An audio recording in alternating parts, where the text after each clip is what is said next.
हाय दोस्तों, आज के इस ट्यूटोरियल में मैं आप लोगों को बैकग्राउंड रिमूविंग के बारे में बता दूंगा कि एडोब फोटोशॉप में बहुत ही आसानी के साथ हम बैकग्राउंड किस तरह रिमूव कर सकते हैं। आइए देखते हैं इस ट्यूटोरियल में हमारे पास क्या है। ओके, हमारे पास इस तरह की एक तस्वीर है जो कि बहुत ही मुश्किल के साथ हम इसकी बैकग्राउंड को काट सकते हैं, और इसकी बैकग्राउंड को काटने के लिए बहुत ही हम लोगों को मुश्किल स्टेप की ज़रूरत पड़ता है। तो इस किस्म की तस्वीर में जो कर्ली एयर हैं, जिसमें हम लोग बाल बहुत ही मुश्किल के साथ अगर मैं देख लूँ तो यहाँ पर हैं, तो इसमें हम लोग क्या करेंगे, पहले यहाँ पर मैं एक न्यू लेयर बनाऊंगा। इस लेयर को ड्रैग करके नीचे लाएंगे तो ये हमारे पास एक न्यू लेयर बन जाएगा, और मैं ओरिजिनल लेयर को हाइड कर दूंगा। और उसके बाद आपने क्या करना है कि आपने लेयर में आना है। लेयर में आने के बाद आपने न्यू पर क्लिक करना है, तो सॉलिड कलर इसमें आपने बनाना है। तो आपने यहाँ पर लिखना है बैकग्राउंड, और कुछ भी लिख सकते हैं, इसमें कोई ऐसी बात इम्पोर्टेंट नहीं है। कलर आप ब्लैक रखेंगे और इसको नीचे लाएंगे। ये जो आपके पास वाइट कलर है, इसको आप लेके डिलीट कर दे। तो आपने डिलीट कर दिया तो यहाँ पर आपके पास कर्ली एयर मॉडल मौजूद है। तो नेक्स्ट आपने क्या करना है, अपने बैकग्राउंड को सिलेक्ट करना है। सिलेक्शन में आके आपने कलर रेंज में आना है। तो कलर रेंज में आप जिस चीज़ पर भी क्लिक करेंगे तो वो सिलेक्ट हो जाएगा, और बाकी जो है अनसेलेक्ट हो जाएगा। यानी अभी जो मेरे पास सिलेक्शन है वो वाइट कलर है, जो मुख्तलिफ़ जगहों पर हमें दिखाई दे रहा है।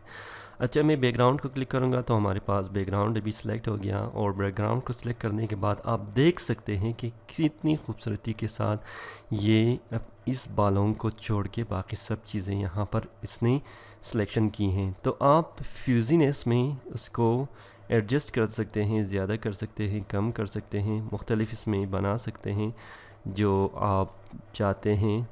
तो फॉर एग्ज़ाम्पल मैं इसको फ्यूजीनेस को कम करूँगा तो आप देखेंगे कि बहुत सारे डिटेल्स हमारे पास अवेलेबल अभी हो गया है। लेकिन इससे पहले ये भी देख लें कि यहाँ पर हमारे पास ये चीज़ें भी आ गया है। तो आपने शिफ्ट प्रेस करके इसको क्लिक करना है।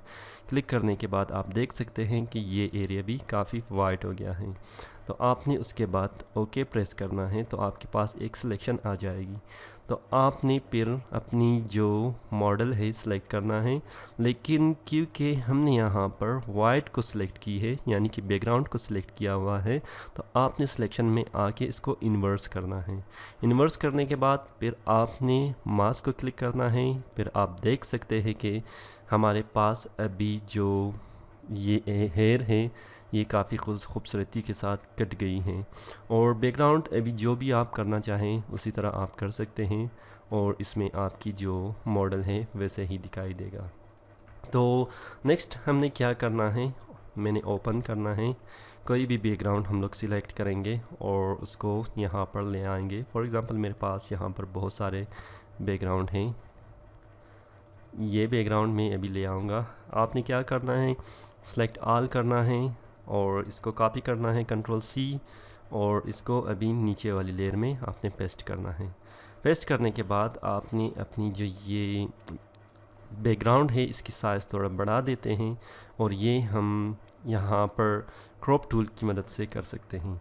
तो आपने शिफ्ट प्रेस करना है और उसको ड्रैग करना है, तो दोनों तरफ से इक्वल साइज़ में आपकी जो ये बैकग्राउंड है आप इसको कंप्लीट मैक्सिमाइज़ कर सकते हैं। यहाँ पर आपके पास टिक का निशान है जो ओके के लिए है, तो आपने ओके प्रेस करना है, और ये बैकग्राउंड जो आपने अभी पेस्ट की है कंट्रोल T प्रेस करके आपने इसकी साइज़ को बढ़ाना है। तो आप देख सकते हैं कि ये चीज़ जो है हमारे पास अभी काफ़ी खूबसूरती से आ गया है। तो आपने अगर कोई इफ़ेक्ट डालना है, फॉर एग्ज़ाम्पल मैं गाजियन ब्लर कर दूंगा, तो ब्लर में आके आपने गाजियन ब्लर सेलेक्ट करना है। गाजियन ब्लर सेलेक्ट करने के बाद आपने फिर इसको थोड़ा इफ़ेक्ट देना है, तो देख सकते हैं कि ये अभी हमारे पास इफ़ेक्ट आ गया। और बहुत सारी डिटेल्स जो यहाँ पर हमारे पास मौजूद हैं वो बिल्कुल इसी तरह ही मौजूद है, और काफ़ी सारे हम लोगों ने बैकग्राउंड सेलेक्ट की हैं और ख़त्म किया हुआ है। एक बात आप अपने जहन में रख लें कि बाज़ एरिया जैसे हमारे पास आँखों के नीचे थोड़ा बहुत इसमें बाकी रह गया है, तो आपने अपने ब्रश टूल को सिलेक्ट करना है और उसके बाद आपने यहाँ पर मास्क लेयर को सिलेक्ट करना है और कलर में आपने ब्लैक रखना है फोरग्राउंड पर।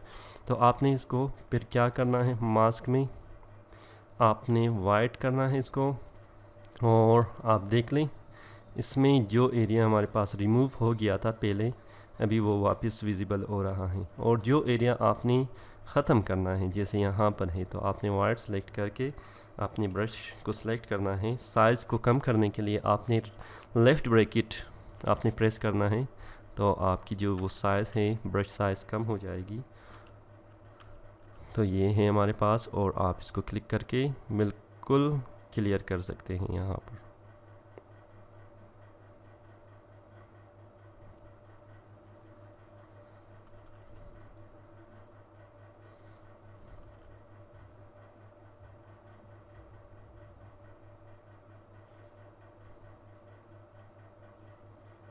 तो इस तरह के इफ़ेक्ट्स हैं, आप मुख्तलिफ सारे बहुत ही इजी के साथ आप फ्रीलांसर वर्क अगर कर रहे हैं तो उसमें आपके पास ऐसे कम्प्लेक्स प्रोजेक्ट आ जाते हैं, तो आप इस तरह आसानी के साथ उसे रिमूव कर सकते हैं। अगर ये ट्यूटोरियल आपको पसंद आया है तो प्लीज़ सब्सक्राइब कीजिएगा हमारे चैनल को और थम्स अप कीजिएगा इस वीडियो को। और जो भी कमेंट्स आपके पास है या जो भी क्वेश्चन आपके जहन में है, तो कमेंट सेक्शन में आप उसको जस्ट टाइप कीजिएगा और मैं एज सुन एज पॉसिबल उसको रिप्लाई करने की कोशिश करूँगा। Thank you everyone for watching.